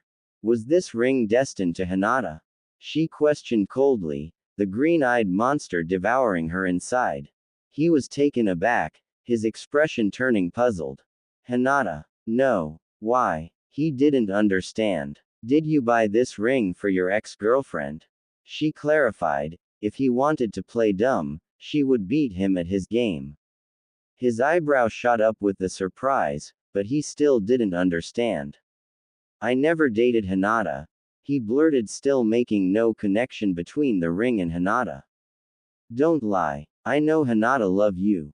And you two are so close. Or did you buy it for one of those girls following you? She was blinded with jealousy. What are you saying? Sakura-chan. Are you jealous or something? He smiled at the idea of having her jealous for him, but he didn't want to begin his love life on such low misunderstanding. I have never dated anyone else because I love you too much. He declared. Hinata or anyone, I could not because they weren't you. He confessed, caressing her cheek tenderly. But how come he was so good in bed? He had know exactly what to do and how to do it. He must have learned it somehow. How come you're such an expert in? She asked, doubting him. He laughed. You are my first, my only, or maybe. He feigned thinking. Does my hand count? He joked, destroying completely the last bit of heavy atmosphere before turning the table at her. I should be the one being jealous, you know. You're the one that has tortured me by having a boyfriend for months. So would it be fair if I ask you instead? He teased her and she blushed brightly. I didn't do it with him.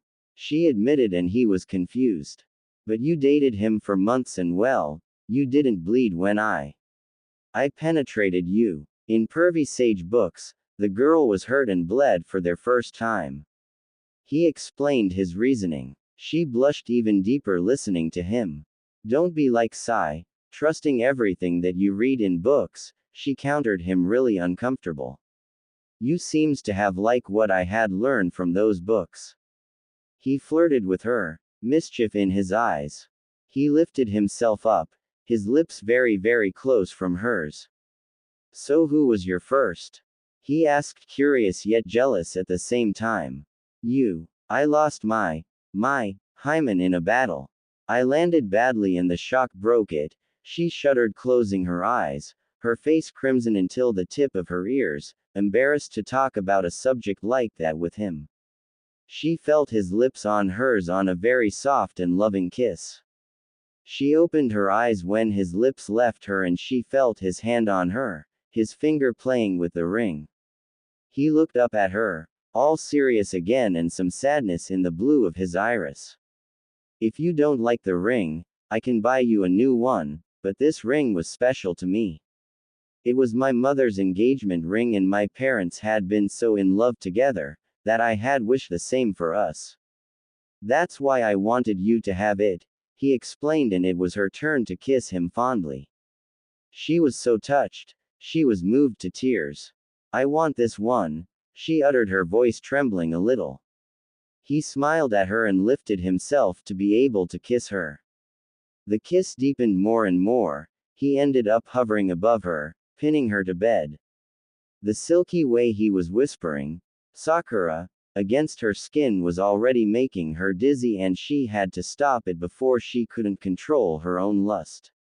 She pushed him lightly and those hungry eyes of his could have make her forget everything, so she looked away trying to collect herself. Naruto, we need to do your treatment, she stated. He made a sour face as if he had bitten in and moved on the side to sit, a pout on his adorable lips. She laughed and hugged him from behind, her face resting on his bare shoulder. Don't be mad, shouldn't I take care of the health of my fiancé? Just the mention of the word, fiancé, was enough to brighten his mood and to make a smile appear on his face. She ruffled his hair while she stood up. I am going to prepare breakfast, she informed him, and she left the room with a smile too. He went to take another shower, then joined her in the kitchen before she finished preparing breakfast. He walked up just behind her and rolled his arms around her, bending slightly to kiss her neck. You make me so happy, Sakura-chan, he murmured against her skin, and she blushed at the tender gesture with the sweet words. Have a seat, It's nearly ready, she informed him, trying to keep herself in check. She brought the plate to the table and she felt herself blush under his gaze. Thank you, Sakura-chan, he said, and they began to eat in silence, Naruto glancing here and there at her. What? She asked, a little annoyed. He fidgeted on his seat, unsure. I was wondering that it would be great if you could come to live with me here. I mean, before we get married, you know. So it seemed he had decided to keep surprising me today, she thought. He scratched his hair, laughing, uncomfortable. I mean, I would love to. It was going too far, too fast. Naruto, I can't. Don't you think we're missing too many steps in our relationship? She replied, overwhelmed by the situation. He stayed silent for few seconds, deep in thought.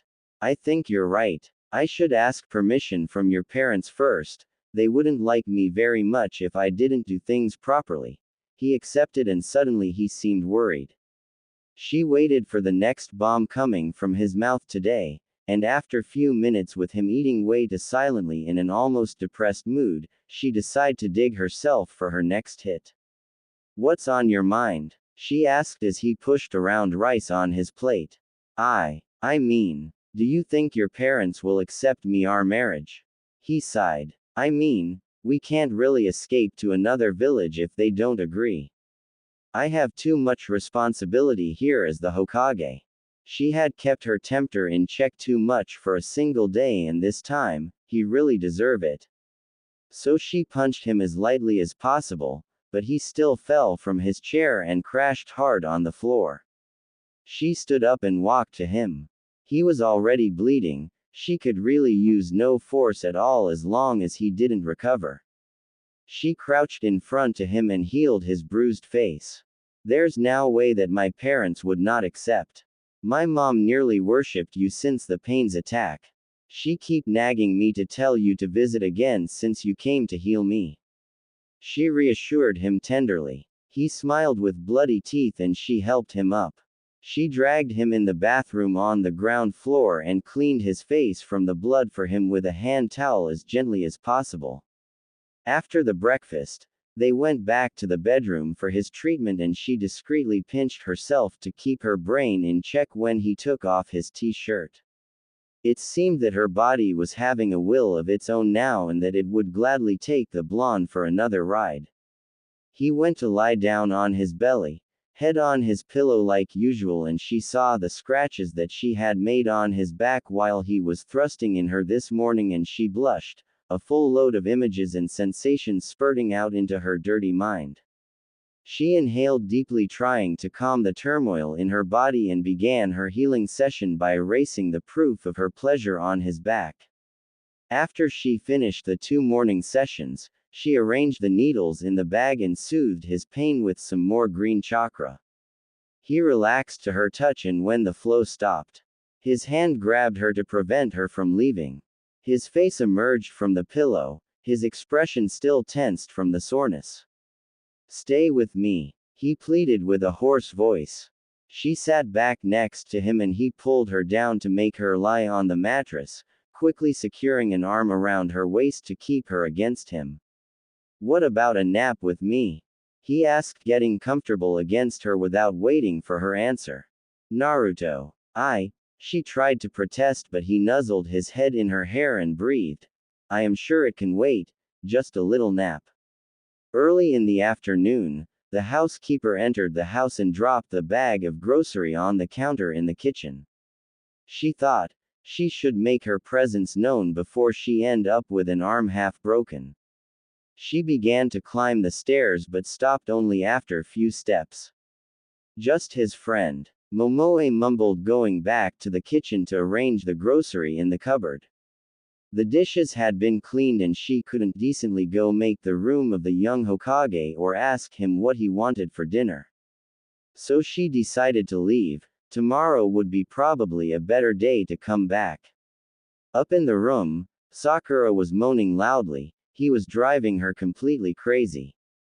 The rocking was more powerful as he was thrusting in and out.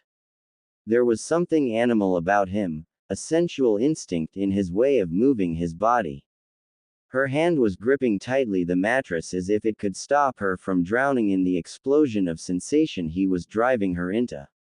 With her 2 legs on each of his shoulder, she was at his complete mercy and he had spared her absolutely nothing. He had begun shortly after the little nap.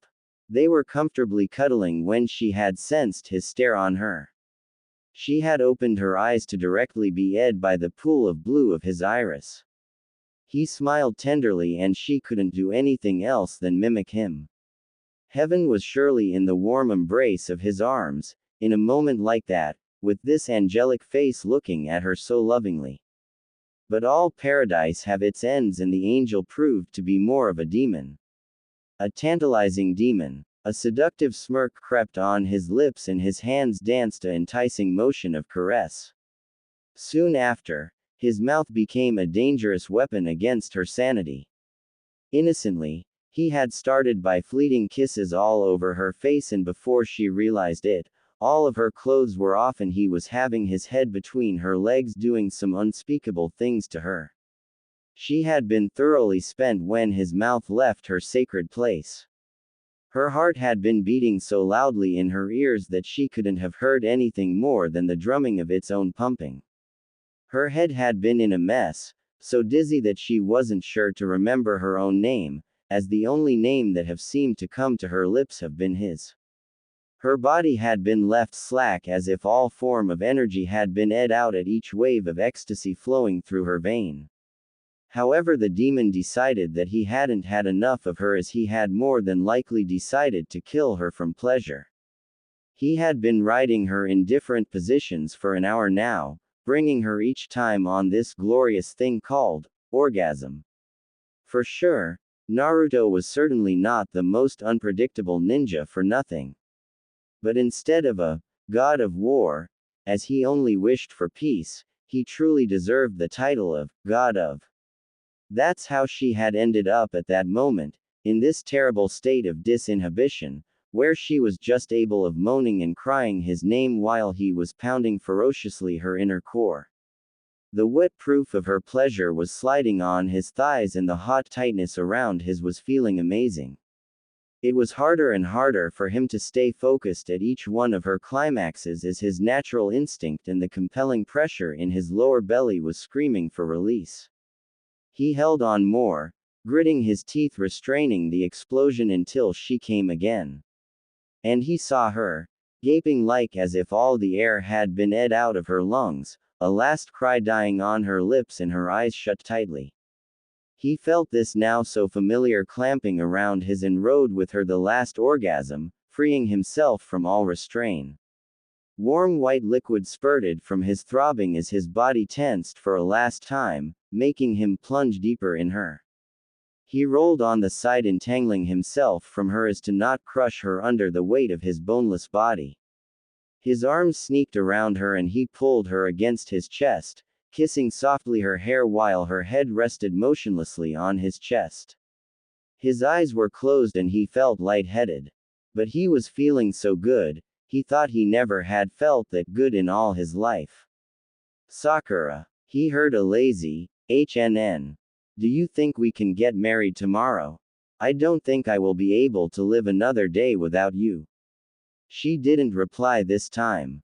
Sakura. He looked at the woman in his arms and he found her asleep, an arm slack around his torso, her face completely at peace. He put down his head against his pillow and resumed his little nap. The doorbell woke them up suddenly and she looked around panicked. They were both completely. She jumped out of the bed while her partner just sat himself up.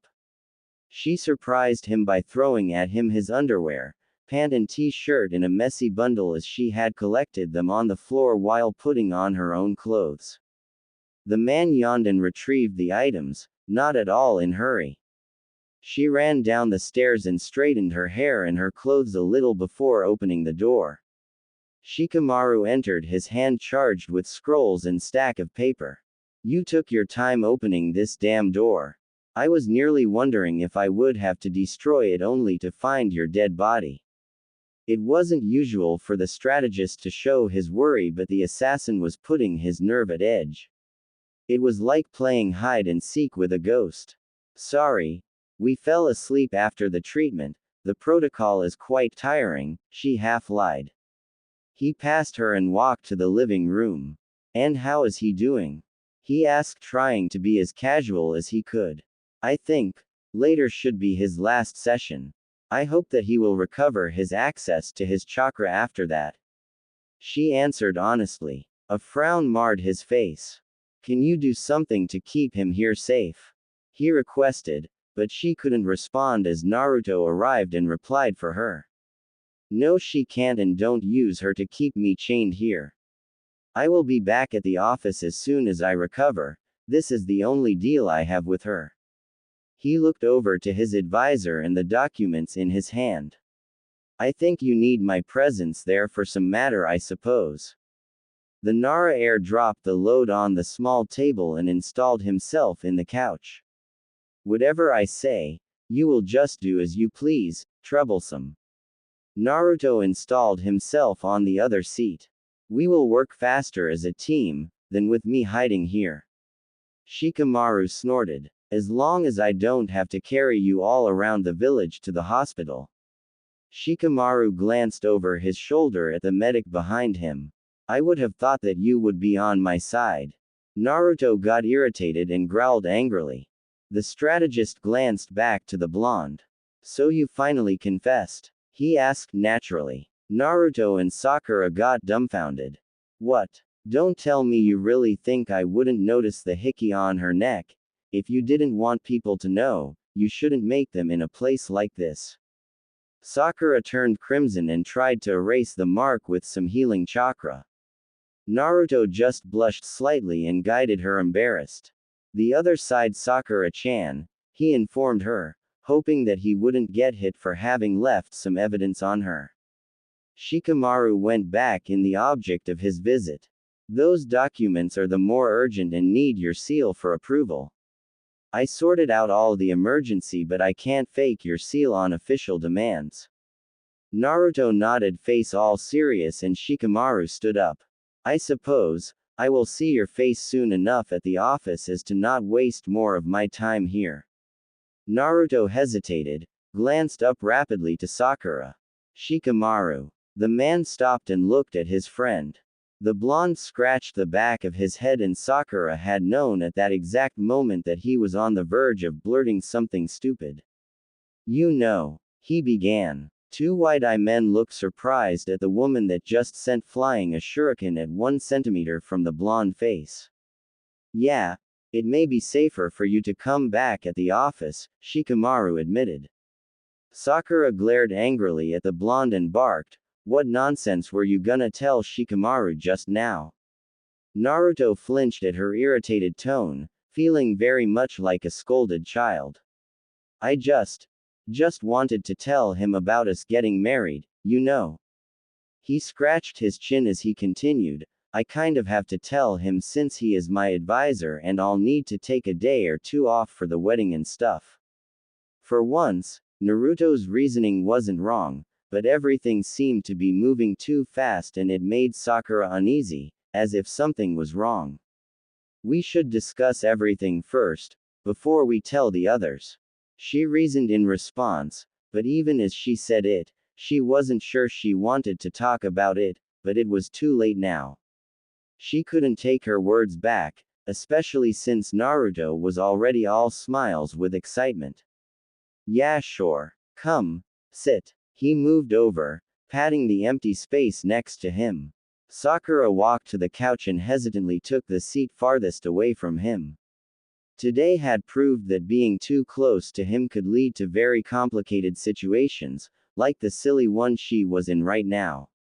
But she would correct this mistake. I'll just tell him that I need some time and that it would be best to keep everyone in the dark for now. I'll tell him that we should use our engagement time to get used to the idea of getting married.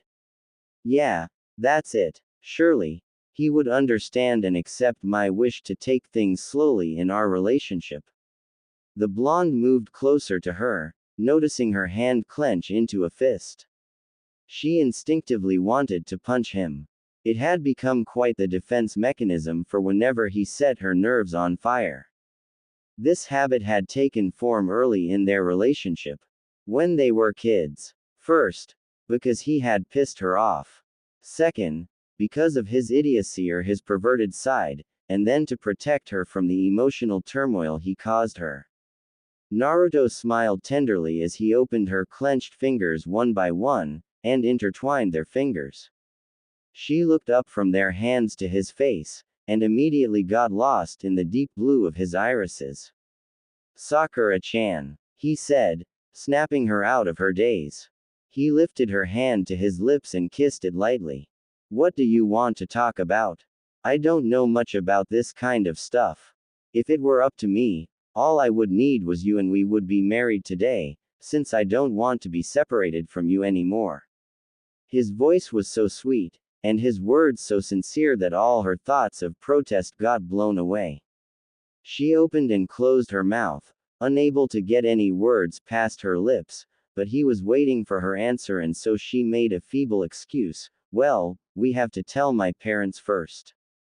Fair enough. He kissed the back of her hand again. Can I tell Ba-chan and Iruka-sensei?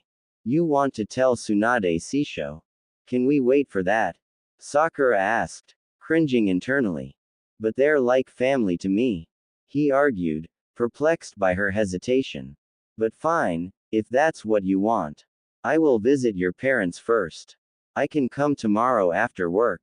You don't have to move your schedule around.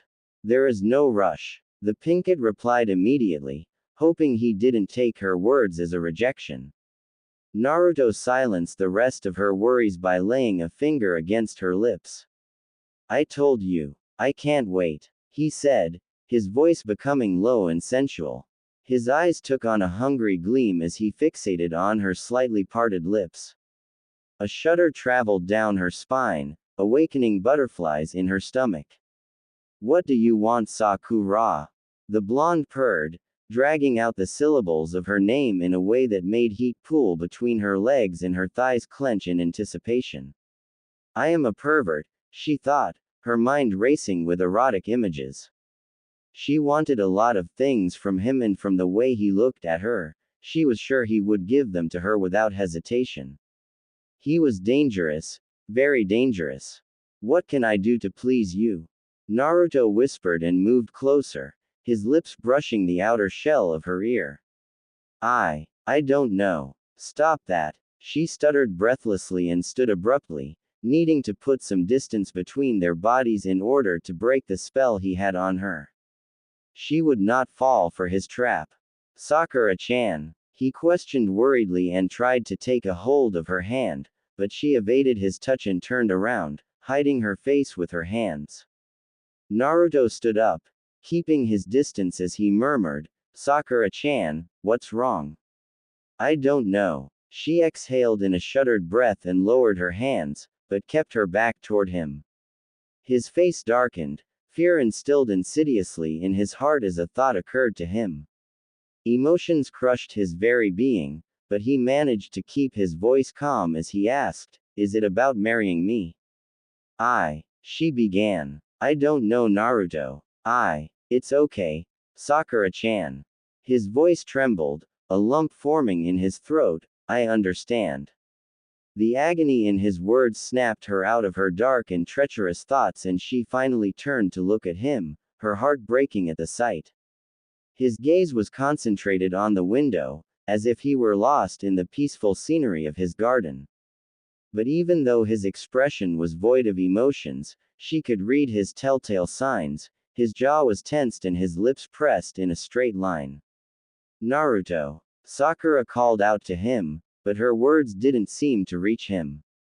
You don't want to marry me. He choked on the last word, his control over his emotions slipping. It was too good to be true. She clenched her fists. He misunderstood everything. He looked back at her with a sad smile on his lips. It doesn't matter. I told you. No matter what, I won't let you go. The hurt leaking into his voice mixing up with his natural determination. Sakura took hold of his collar, pulling him towards her and crashed her lips against his in a ferocious kiss. Idiot. I love you. What part of that don't you understand? The blonde was stunned by her reaction. It was actually far from what he had expected. Sakura released his shirt and took a step back, her hand moving across to his shoulder. She didn't want to break the contact between them. I just want some time. Don't think I don't want to be with you or marry you. How you could even arrive at this conclusion after this morning. I suppose 10 years of unrequited love makes it hard for me to believe.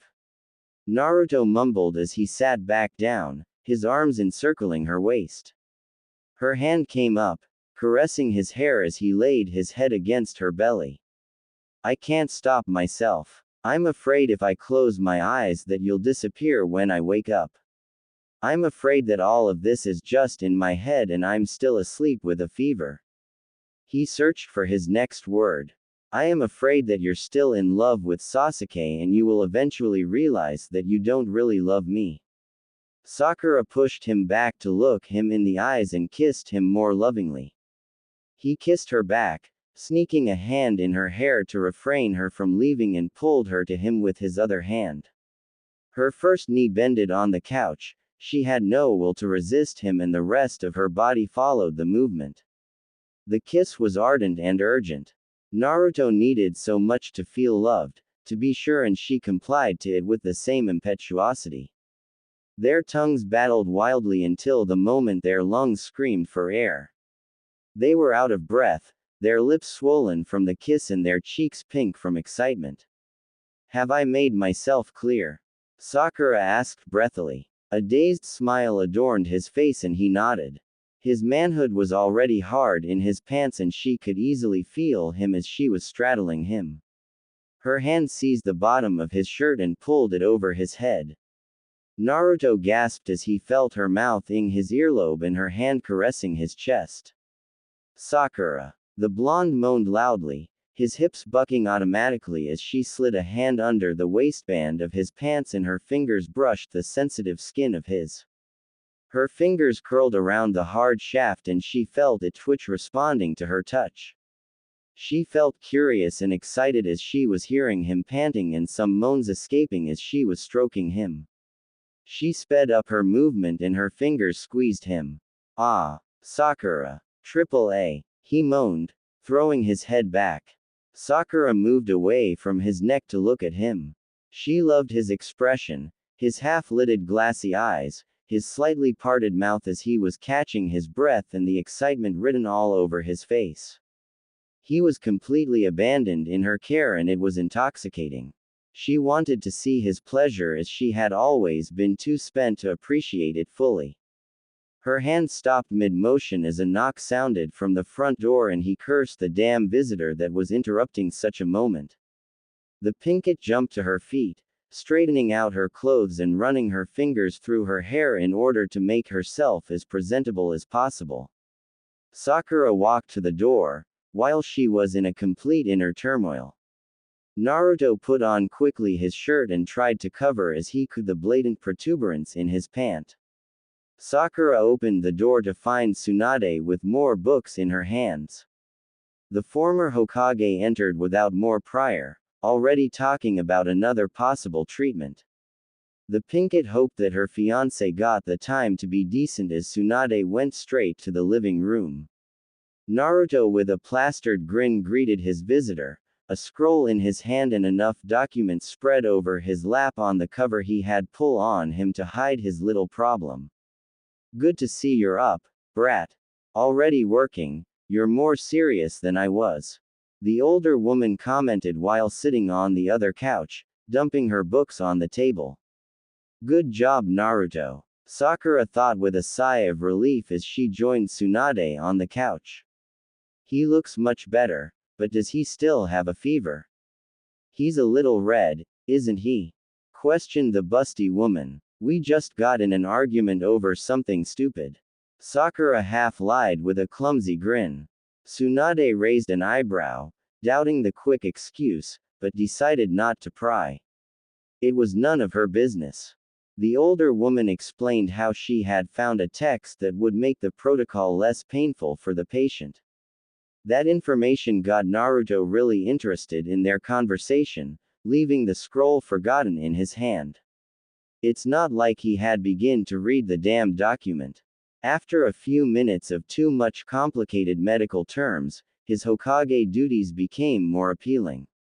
He worked the entirety of their debated about the protocol. Even though the procedure would be performed on him, he let them do what they wanted as he had no right to say anything between these two women. When he finished the last scroll, Naruto stood up, attracting the attention of both medics. "You're going to sleep?" Sakura inquired, slightly worried about his condition. "Nah, I'm gonna go search for my Hokage seal. I need to sign those documents. I'm passing the kitchen. Someone wants something to drink or eat." The blonde offered as he started walking. At Tsunade's request, he put the kettle on to boil before heading to his office to retrieve his seal. Naruto came back after a few minutes with 3 cups of tea and a pear between his teeth.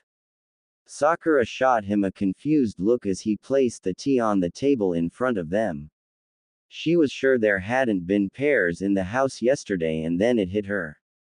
The housekeeper must have come past earlier today. The Pinkett thought back to when it could have been that she wouldn't have noticed. It was probably when they were having or afterward when they were sleeping in each other's arms, none of which were good options. She wanted to bang her head against the table, but Tsunade's presence forced her to let inner Sakura explode. After the tea, the two women continued their research and in conclusion, headed to the kitchen in order to prepare the bomb for the modified protocol. Tsunade had brought all the herbal elements they needed for the concoction with her. As soon as the medics finished, all 3 of them went to Naruto's room. Naruto took off his t-shirt and Tsunade glanced at Sakura with a smirk as she spotted the scratch Sakura had given Naruto. God. It was really regrettable that Naruto was not able to heal without his Uzumaki blood and chakra. Sakura thought as she blushed, wanting to dig a hole and hide in it. The scratch was proof of what they had been doing before the former Hokage arrived. Of all the people who could have seen it, why did it have to be her master? Tsunade merely patted her shoulder, amused by the situation as she suggested, "I think you should heal the scratch before we apply the bomb." Naruto smiled self-consciously at his partner in crime, and Sakura, who was as pink as her hair, came to his back to erase the mark, murmuring a little, "Sorry. I don't mind, I had wanted to tell her about us in the first place." Naruto whispered back, looking down at the floor. The Pinkett finished her work and observed his profile, his fixed gaze and his pensive state. She sighed softly and said, "You can tell her now." "Tell her," she said louder when he searched her eyes for confirmation. Suand watched the 2 kids she had grown to love with good humor and interrupted their hush-hush by asking, "Tell me what?" "We are gonna get married, Ba-chan," Naruto announced gloriously, flashing a proud smile as he turned around and encircled Sakura's waist with his arms. Tsunade choked on her own saliva. Was it one of the kids' prank? But the embarrassed face of Sakura and his boastful attitude told her that it was true. Her apprentice and the boy would make a nice couple. The older woman smiled happily and asked, "Well, congratulations. What have you planned about that?" "I would like something simple and fast, but nothing is fixed yet," Naruto replied, fidgeting like a nervous teenager. "You can't." Tsunade frowned, stopping him in his tracks and reminding him, "Did you learn nothing from your lessons with me? You're the Hokage. You can't have a simple wedding without inviting at least the leaders of the other countries." "Why not? My father was Hokage too, and their wedding looked quite private from the picture," he retorted to defend his idea with a pout, not giving up on what he wanted. Tsunade placed her hand on her hip, in full lecture posture, and barked, "He was no Hokage at that time. You are. And you represent the Fire Country. Sakura glanced at the discomfited blonde. She had gotten the time she needed to prepare herself, but it was going to be much more complicated than what she had originally thought. It was not just him and her, Naruto and Sakura, he was Hokage. He was here for everyone and he knew it. Tsunade softened her demeanor, seeing the disappointment in his expression. It can't be that bad to wait. Anyway, you already got intimate with your future bride. The busty woman teased, making the couple blush. But for now, let's go back to the matter at hand and put you back in shape. The bomb is only effective for a few minutes after the preparation. Go, lie down on the bed. Naruto obeyed and Sakura tried to stay focused. The last blow from the former Hokage had put her off balance. The bomb was used as a chakra conductor and anesthesia at the same time to make the chakra transfer even more efficient without generating as much pain that such a process would have normally created. After the first session, the two women went down to the kitchen to prepare the second bomb for the final session. Sakura didn't dare to look at her mentor. She was feeling mortified to have been found out on such a subject. But Tsunade smiled tenderly at her apprentice and broke the silence between them while crushing the herb. I am glad that you two are together. I couldn't think of a better person for him, and for you too. When Tsunade left them at the end of the protocol, Sakura offered to prepare him a light meal before he slept. The treatment had been less painful but even more tiring, so much so that he had difficulties staying awake while eating. His head kept nodding off involuntarily, his chopsticks loose in his hand. Sakura woke him up and he opened his bleary eyes to the food presented to him. Finish your food then sleep, don't do both at the same time. The pinkett scolded him while shoving the food in his mouth. Sakura cleaned up the dishes before grabbing a shower in preparation for bed. Walking into the Hokage's room, a tremor ran through her legs. Naruto was flat on his back, snoring loudly. The familiar sight prompted Sakura to admire her lover. Growing up has definitely been generous to him, she thought to herself. Once rounded cheeks had been replaced with a strong jaw and open face. Sakura focused on his lips for a moment, feeling a twinge of a blush as the desire to kiss him threatened to cloud her judgment. Shaking her head to clear it, the pinkett climbed into bed beside Naruto. An arm ensnared Sakura even as the sheets fell over her. The moment of panic passed as green eyes flicked across the Hokage's face to find it still sleeping. A second wave of desire washed over the pinkett, but in the end it was the day's exhaustion that won out. Content in the presence offered, Sakura drifted off to sleep. 4x. Daylight peeked through the curtains as consciousness returned to Sakura. Green eyes fluttered open to find that Naruto had pulled himself against her through the night. His skin was tantalizing close to her and his warmth so enticing. It was so comfy, having like that around her his strong arms, feeling loved and secure was a wonderful sensation. Talking about sensing something, there was another part of him, she was clearly sensing. He was as hard as wood. She wanted to try to touch him like the day before, she wanted to see him all sensitive at her touch. Warmth pooled in her lower belly. Tentatively, her hand approached the waistband of his pajama, tracing the material with a finger. A moment's concern crossed her mind. I hope he doesn't think me too wanton. She snapped at attention when he stirred in his sleep. Eyelids still closed, his lips searched blindly for her forehead and he did the cutest thing ever to her. He kissed her forehead softly. Good morning Sakura-chan, he mumbled sleepily, as his hands caressed afterward her back. I want to wake up with you every day. Naruto declared with a smile, tightening his embrace to bring her more toward him. Her body molded against his firm torso and his hard virility pressed her full of pleasurable promise. Now that he was awake, her hand caressed the skin of his chest, sliding slowly on his stomach.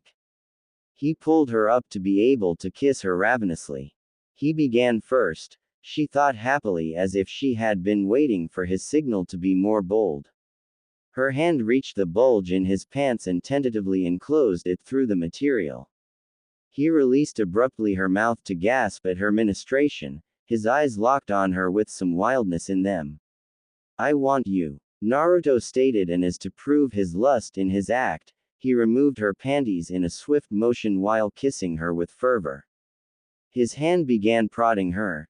She was already so wet that he grew even more excited. Do you want me, Sakura? Naruto asked sultrily, pumping his finger in and out and rubbing her with his thumb. She wanted him. She damn wanted him. But instead of answering verbally, she just pulled his pajama with his underwear down. He stood up proudly, freed from the confinement, and twitched from arousal. He pulled his finger out of her wet cavern and she nearly wanted to complain. But he pressed their body together more tightly, making their brush against each other. The warm liquid oozing from her and the sensation of her rubbing his made it hard for him to restrain his desire. He lifted her thigh and propped it against his hips to have a better access to her core. His hand went back to their junctures and positioned the tip of his large member to her entrance. Lust engulfed them as he pressed again his body to her in a sway of hips. He penetrated her with no resistance as she was as eager as him to consummate their union. They were moaning in each other's mouth, moving their body with passion. Sakura, he grunted in between thrusts. You drive me crazy. She held for dear life his shoulder as he was pounding hard into her, and she wondered how he could dare to say such a thing, when she was unable to even form a single word, just able to moan and pant. It was unbearable. His hands were everywhere. His lips, his tongue, his teeth were tasting each centimeter of her skin, and his generous proof of virility was rubbing her inner wall and hammering the perfect spot in her core, sending shot of pleasure through her vein. He was her drug and she felt ravaged. Sakura. Sakura. He was going faster and harder. She was melting. She was lost, all of her lost to be only his.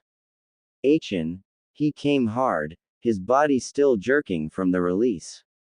He fell back on her, all his force left. He used his elbow for support to not crush her. He was breathless, his heart trying to escape through his mouth. Sorry, Naruto muttered. For what? She asked between puff of air.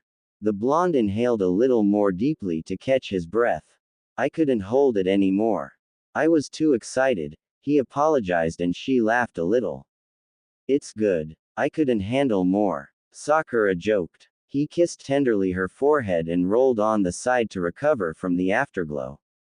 She moved to rest her head on his shoulder. Sakura. She caressed absent-mindedly his chest with her finger. His hand came to push behind her ear a lock that was astray on her cheek. Come and live with me. Sakura stopped her movement and lifted her head to drown in the sea of his eyes. Naruto. He laughed and kissed her nose. I know, you want to take things slowly and you don't want people to know for us now, but if I can't see you outside, you have at least to promise me that you will visit me sometime, to be honest. I will want you here every day. She kissed him softly. I promise, I will come. They stayed in each other's arms a little while longer and he looked at the clock. If the situation wasn't so complicated at work, I would have faked to be still sick to stay longer with you, Naruto announced, giving her another hug. Sakura looked at him with a hint of hope in green eyes. Does that mean you recovered access to your chakra? He smiled mischievously and opened wide his arms. You can check, doctor. I am all yours. Naruto offered, letting his body at full display. She sat up immediately and activated her medical chakra to make a diagnosis. All the connection worked, the system responded. She nodded happily to have him back to health. Her smile faltered, realizing the implication. He would go. You know, you could stay to rest 1 day or 2 to build up your chakra reserve. You are still convalescing in. He had lifted himself to kiss her and make her stop her rambling. You know me, Sakura-chan, He murmured, his forehead against hers and his eyes closed. She knew, but it didn't mean that she approved. The warm feeling of his skin on her disappeared and she opened her eyes to see him stand up. Naruto. Don't be too reckless. Sakura pleaded. A hand on the hips, a seductive smirk on the lips, he teased. For now, I am just going to the shower. Her eyes instinctively roamed over his body. This man has no modesty. Well, he don't have anything to be ashamed of. His eyes smiled, catching hers. Want to join? Naruto offered, half-jokingly, knowing her answer. He laughed at her offended face and walked to the bathroom, hearing her calling him a pervert. She followed his leaving figure with a discreet gaze. He really does have a nice body. XXXXXX. She found Naruto in his kitchen after her shower. He was waiting for the toast to finish to grill. 2 mugs of fresh coffee were already placed on a tray with a selection of fruits. He smiled at her, placing the slice of bread on a plate. Breakfast is ready, Naruto announced, bringing the tray of food with him to the dining table. There was nothing fancy, but Sakura still felt touched to have him prepare breakfast for her. We've shared a meal lots of times on missions, but this is our first as a couple, she thought with a moment of giddiness. After the breakfast, he quickly dropped the dishes in the sink, telling her that his housekeeper would take care of it, and he went to retrieve his Hokage robe on the chair. They left together his house, walking side by side, and Naruto took a little detour to accompany her longer on the way to his office as she went to her house to get a fresh set of clothes. As usual, Naruto got greeted by all the passerby, and many villagers came out of their house or their shop to salute him. Naruto was really well loved by everyone and a little too much loved by other noisy people to her point of view. Sakura had seen him grow in popularity when he was candidate to be Hokage, but they didn't get the chance to really hang out together since then. But now, it was nearly insane how many girls were drooling in front of him. She could understand. He was handsome, young, powerful, the hero, Hokage, and single. The last part was no more in the list, but nobody seemed to note her presence by his side. It was simply normal. Naruto was walking with his teammate, everybody knowing them since they were kids, and for the younger girls, the Hokage was walking with the head medic. It was irritating. How come